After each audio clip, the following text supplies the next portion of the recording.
To add channels to a Samsung Smart TV, start by pressing the Home button on the remote and opening the Settings menu. From there, select All Settings, and then Broadcasting.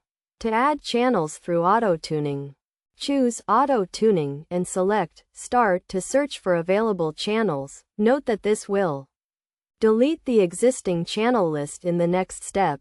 Choose the area to use for channel retrieval and select Scan to begin the search. Once the scan is complete, select Close and the TV will automatically save the discovered channels.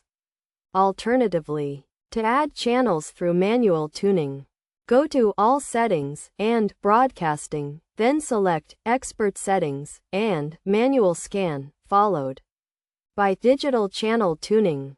Enter the channel number and frequency of the desired channel. Select Search and save the channel to the TV once it's found.